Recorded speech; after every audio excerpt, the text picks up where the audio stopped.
पक्षांपासून ते राजकारणापर्यंत प्रत्येक घडामोडीवर बारीक नजर ठेवणारा तुमचा हक्काचा लोकल न्यूज प्लॅटफॉर्म ठाणे दर्पण, ठाण्याचं खरं प्रतिबिंब. ठाणे पालघर विधान परिषद निवडणुकीत राष्ट्रवादी काँग्रेस शरदचंद्र पवार पक्षाचे उमेदवार अभिजित पवार यांनी उमेदवारी अर्ज मागे घेतल्यानंतर महाविकास आघाडीतील अंतर्गत मतभेद उघड झालेत. उमेदवारी मागे घेण्याच्या निर्णयापूर्वी कोणतीही चर्चा केली नसल्याचा आरोप काँग्रेस आणि शिवसेना उद्धव बाळासाहेब ठाकरे या मित्रपक्षाकडून करण्यात आला असून या निमित्ताने ठाण्यात महाविकास आघाडीत धुसफूस वाढल्याचे चित्र आहे. ठाणे पालघर स्थानिक स्वराज्य संस्था मतदारसंघातील विधान परिषद जागा महाविकास आघाडीच्या जागा वाटपात राष्ट्रवादी काँग्रेस शरदचंद्र पवार पक्षाच्या वाट्याला आली होती. या जागेसाठी पक्षाने ठाणे महापालिकेतील गटनेते नगरसेवक अभिजित पवार यांना उमेदवारी दिली होती. त्यानुसार सोमवारी त्याने उमेदवारी अर्ज दाखल केला होता. पवार हे आमदार जितेंद्र आव्हाड यांचे यापूर्वी स्वीय सहाय्यक होते आणि त्यांचे कट्टर समर्थक म्हणून ओळखले जातात. पवार यांच्या उमेदवारीमुळे निवडणूक अटळ मानली जात होती, परंतु गुरुवारी त्याने अचानकपणे उमेदवारी अर्ज मागे घेतल्याने शिंदे सेनेचे उमेदवार रवींद्र फाटक यांचा बिनविरोध निवडीचा मार्ग मोकळा झाला. अभिजित पवार यांनी उमेदवारी अर्ज मागे घेतल्यानंतर महाविकास आघाडीतील मित्र पक्षांमध्ये नाराजीची ठिणगी पडले. उमेदवारी अर्ज मागे घेण्याबाबत काँग्रेसला कोणत्याही प्रकारे विश्वासात घेण्यात आले नसल्याचा आरोप काँग्रेसचे ठाणे शहर अध्यक्ष राहुल पिंगळे यांनी केला आहे. उमेदवारी अर्ज दाखल करण्याच्या दिवशी मला माहिती देण्यात आली होती, मात्र मी उशिराने पोहोचलो. त्यावेळी उपस्थित काही नेत्यांमध्येही उमेदवारी मागे घेतली जाईल अशी चर्चा सुरू होती. ती चर्चा ऐकल्यानंतर मी त्वरित तेथून निघून गेलो. मात्र प्रत्यक्षात गुरुवारी अर्ज मागे घेताना आमच्याशी कोणत्याही प्रकारे संपर्क साधण्यात आला नाही. पूर्वीप्रमाणे काँग्रेसला गृहीत धरण्याचे दिवस आता संपले असून राष्ट्रवादी काँग्रेसने यापुढे काँग्रेसला गृहीत धरू नये असा इशाराही त्याने दिला आहे. शिवसेना उद्धव बाळासाहेब ठाकरे पक्षाचे ठाणे जिल्हाप्रमुख केदार दिघे यांनी या घडामोडीवर सावध भूमिका घेतली. अभिजित पवार यांनी कोणत्या दबावाखाली उमेदवारी अर्ज मागे घेतलाय हे अद्याप स्पष्ट नाही.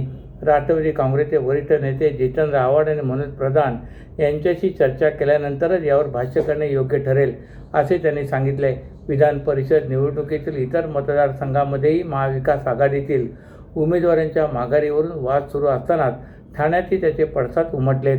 नाही, महाविकास आघाडी म्हणून उमेदवारी मागे घेताना कुठल्याही प्रकारे आम्हाला विश्वासात घेतलं नाही.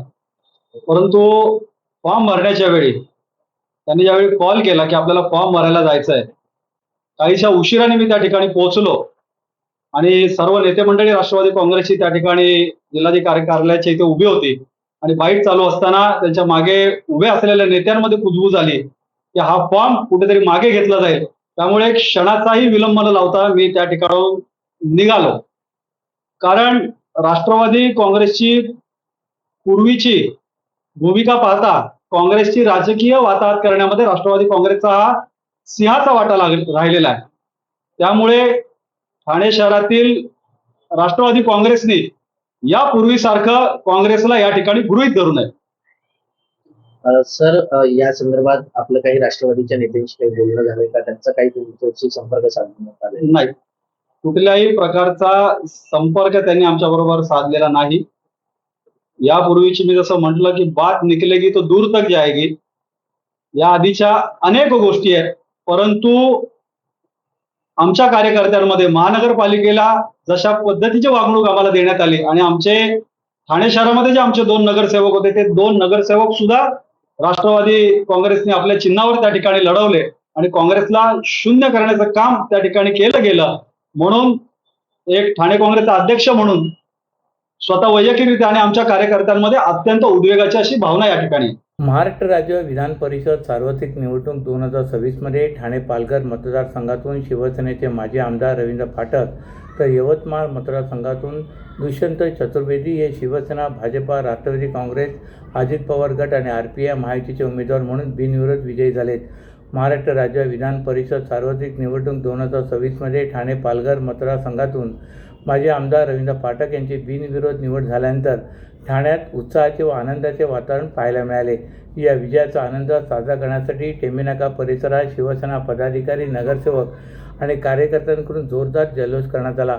या विजयानंतर टेंबेनाका येथील आनंद आश्रमात उपस्थित राहून वंदनीय हिंदू हृदय सम्राट शिवसेना प्रमुख बाळासाहेब ठाकरे आणि वंदनीय गुरुवर्य धर्मवीर आनंद दिघे साहेब यांच्या प्रतिमेला पुष्पहार अर्पण करून त्यांना विनम्र अभिवादन केले.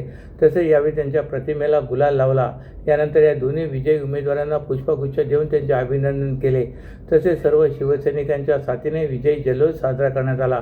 यावेळी महाराष्ट्र राज्याचे उपमुख्यमंत्री व शिवसेनेचे मुख्य नेते एकनाथ शिंदे, परिवहन मंत्री प्रताप सरनाईक, जलसंसाधन मंत्री संजय राठोड, ठाणे महानगरपालिकेच्या महापौर शर्मिला पिंपळकर, ठाणे विधानसभा शहरप्रमुख हेमंत पवार, शिवसेना सचिव राम रेपाळे, शिवसेना सभागृह नेते हनुमंत जगदाळे, गटनेते पवन कदम, कल्याण जिल्हाप्रमुख गोपाल लांडगे सह महायुतीचे सर्व नगरसेवक, नगरसेविका, शिवसैनिक, पदाधिकारी व कार्यकर्ते मोठ्या संख्येने यावेळी उपस्थित होते. जागतिक पर्यावरण दिनाचे औचित्य साधून राष्ट्रवादी काँग्रेस शरदचंद्र पवार पक्षाचे राष्ट्रीय सरचिटणीस डॉक्टर जितेंद्र आव्हाड यांच्या उपस्थितीत तथा जिल्हाध्यक्ष मनोज प्रधान यांच्या नेतृत्वाखाली ठाणे महानगरपालिकेवर अभिनव मोर्चा काढण्यात आला. या मोर्चात झाडे, ऑक्सिजन सिलेंडर घेऊन कार्यकर्ते सहभागी झाले होते. 5 जून हा जागतिक पर्यावरण दिन म्हणून जगभरात साजरा केला जातो. या दिवसाचे औचित्य साधून ठाणे शहरातील पर्यावरणाच्या असमतोलाच्या निषेधार्थ राष्ट्रवादी काँग्रेस शरदचंद्र पवार पक्षाच्या वतीने गणेशवाडी ते ठाणे महानगरपालिका मुख्यालय असा मोर्चा काढण्यात आला. मोर्चेकऱ्यांनी हातात TMSC असे फलक घेऊन वृक्षतोड करणाऱ्या ठाणे महानगरपालिकेचा निषेध केला. या मोर्चात यमाची वेशभूषा केलेला कार्यकर्ता सर्वांचे लक्ष वेधून घेत होता. मोर्चेकऱ्यांनी हातात एकच ध्यास, पर्यावरण विकास, पर्यावरणाचे रक्षण आपले कर्तव्य, झाडे आहेत जगाची फुफ्फुसे, तोडाल तर श्वास घेतील कसे, पर्यावरणाचा समतोल राखूया, भावी पिढीला जीवन वाचूया असे फलक हातात घेतले होते. तसेच झाडे तोडून करणार विकास, ठाणे महानगरपालिका करते शहराला भकास, झाडाची कत्तल करून संपतोय ऑक्सिजन, ठाणे महानगरपालिका तयार करते पॉयझन, इमारती, मेट्रो, हाय वेसाईट झाडांची कत्तल, पैशासाठी सत्ताधाऱ्यांनी लढवली शक्कल, पैशासाठी कापली जात आहेत राजरोस झाडे, एक दिवस ओस पडतील सत्ताधाऱ्यांची वाडे अशा घोषणा देखील दिल्यात. दरम्यान यावेळी डॉक्टर जितेंद्र आव्हाड यांनी सरकार जरी झाडे लावण्याचे आवाहन करीत असेल तरी आपण सांगतो की आहेत ती झाडे आधी वाचवा. देशाचा सत्यानाश केला आहे. अंदमान निकोबार, ताडोबा येथील झाडे कापली जात आहेत. उद्योगपतींना हजारो एकर जमीन देऊन तेथील झाडांची कत्तल केली जाते. ठाण्यात वन खात्याची 193 एकर जमिनीचं TDR ठाणे महानगरपालिका देते. भ्रष्टाचाराची बळजबरी माजले. ठाणेकरांना आपण आवाहन करतो की वेळीच जागे व्हा, अन्यथा आपल्या मुलाबाळांना श्वास घेता येणार नाही असे सांगितले. तर जिल्हाध्यक्ष मनोज प्रधान म्हणाले, ठाणे शहरात गेल्या 6 महिन्यात अधिकृत आणि बेकायदा पद्धतीने अंदाजे 10,000हून अधिक झाडांवर कुऱ्हाड चालवण्यात आले. ठाणे महानगरपालिका आणि विविध सरकारी प्राधिकरणांनी पायाभूत सुविधांच्या नावाखाली हजारो झाडे तोडण्याचे प्रस्ताव मंजूर केले असून अनेक ठिकाणी रात्रीच्या अंधारात बेकायदा वृक्षतोडी झाले. मेट्रोसाठी 3,000 झाडे तोडली जाणार आहेत. उड्डाणपुलासाठी 300 झाडे तोडली जाणार आहेत. शील दिवा रस्त्यासाठी 283 झाडे तोडलीत. प्रादेशिक मनोरुग्णालयाच्या जागेवरील पुनर्विकासासाठी एकूण 1,614 झाडांपैकी 724 झाडे तोडण्यास सार्वजनिक बांधकाम विभागाने मंजुरी मागितली असून यातील बरीच झाडे गेल्या काही महिन्यात तोडली आहेत. नवीन महानगरपालिका मुख्यालयाच्या बांधकामासाठी पोखरण रोड क्रमांक 1 येथे 32 मजली नव्या मुख्यालयाच्या बांधकामासाठी जवळपास 2,600 झाडे हटवण्याचा प्रस्ताव गेल्या वर्षी मंजूर झाला असून वृक्षतोड सुरू झाले. परिणामी हवेचा गुणवत्ता निर्देशांक ढासळत आहे. याची पालिका प्रशासनाला जाण यावी म्हणूनच हा मोर्चा काढला असून पालिका प्रशासनाला आम्ही ऑक्सिजन सिलेंडर आणि झाडे भेट दिली आहेत. यावरून तरी प्रशासनाला अक्कल येईल अशी त्यांनी व्यक्त केले. तुमच्या व्यवसायासाठी खेळते भांडवल, क्षमता विस्तार, आधुनिकीकरण आणि यंत्रसामग्री खरेदीसाठी विश्वसनीय ओव्हरड्राफ्ट सुविधा, कर्ज मर्यादा 7 कोटींपर्यंत, जलद मंजुरी, 120 महिन्यांचा परतफेडीचा कालावधी, TJSB ODS drop against property, TJSB सहकारी बँक लिमिटेड, भरोसे का बँक, भविष्य का बँक. तुमच्या व्यवसायासाठी खेळते भांडवल, क्षमता विस्तार, आधुनिकीकरण आणि यंत्रसामग्री खरेदीसाठी विश्वसनीय ओव्हरड्राफ्ट सुविधा, कर्ज मर्यादा 7 कोटींपर्यंत, जलद मंजुरी, 120 महिन्यांचा परतफेडीचा कालावधी, TJSB ODS drop against property, TJSB सहकारी बँक लिमिटेड, भरोसे का बँक, भविष्य का बँक. तुमच्या व्यवसायासाठी खेळते भांडवल, क्षमता विस्तार, आधुनिकीकरण आणि यंत्रसामग्री खरेदीसाठी विश्वसनीय ओव्हरड्राफ्ट सुविधा, कर्ज मर्यादा 7 कोटींपर्यंत, जलद मंजुरी, 120 महिन्यांचा परतफेडीचा कालावधी, TJSB ODS drop against property, TJSB सहकारी बँक लिमिटेड, भरोसे का बैंक, भविष्य का बैंक. सर्व नागरिकांना आवाहन करण्यात येत आहे की सध्या डासांमार्फत पसरणाऱ्या डेंग्यू या आजाराचा प्रसार रोखण्यासाठी प्रत्येकाने पुढील प्रमाणे कार्यवाही करावी. डेंग्यू आजार एडिस इजिप्ती हा डास चावल्याने होतो. या डासांची पैदास साचलेल्या किंवा साचवलेल्या स्वच्छ पाण्यामध्ये होते. 8 दिवसांपेक्षा जास्त दिवस पाणी उघडे व साचून राहिल्यास त्यात डास अंडी घालतात. अंड्यांच्या अळ्या तयार होऊन पुढे डास तयार होतात. यासाठी आपल्या घरातील पाणीसाठे उदाहरणार्थ बॅरल्स, पिंपे, टाक्या, हौद, रांजणे इत्यादी दर आठवड्याला रिकामे करून घासून पुसून कोरडे करून पुन्हा भरावे. 1 दिवस कोरडा दिवस म्हणून पाळावा. पाणी साठ्यांना घट्ट झाकणे बसवावीत किंवा जुनी साडी, चादर, धोतर यांनी बांधून झाकून ठेवावीत, म्हणजे डास त्यात जाऊन अंडी घालणार नाहीत.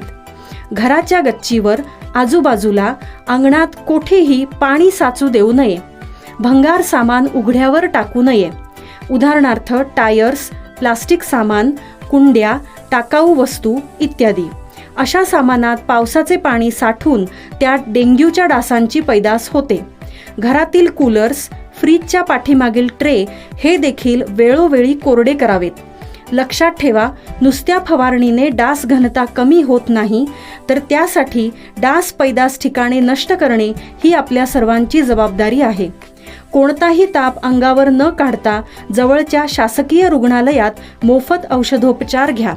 अशा प्रकारे नागरिकांनी सहकार्य केल्यास डेंग्यूचा प्रसार रोखणे सहज शक्य आहे.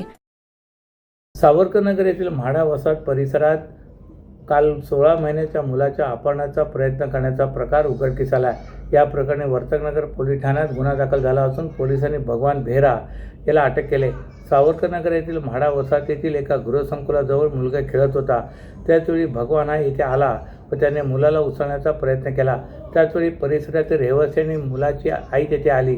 जमलेल्या नागरिकांनी त्याला पकडून पोलिसांच्या ताब्यात दिले. या घटनेनंतर नागरिकांमध्ये भीतीचे वातावरण पसरले. रहिवाशांना त्यांच्या मुलांवर लक्ष ठेवण्याचे आवाहन करणारे संदेश समाज माध्यमावर प्रसारित केले. त्याची चौकशी केली असता त्याचे नाव भगवान बेहरा असल्याचे स्पष्ट झाले. वर्तनगर पोलीस ठाण्यात त्याच्या विरोधात गुन्हा दाखल करण्यात आला असून पोलिसांनी त्याला अटक केले. पोलिसांनी त्याच्या विरोधात काही गुन्हे दाखल आहेत का याची तपासणी केली असता त्याच्या विरोधात कोणताही गुन्हा आढळून आला नाही. भगवान हा परिसरात मजुरीचे काम करतो. तो मूळचा ओरिसा येथील आहे. दारूच्या नशेत त्याने कृत्य केल्याचे त्याने चौकशीत पोलिसांना सांगितले. या प्रकरणाचा तपास वर्तनगर पोलीस करतायत.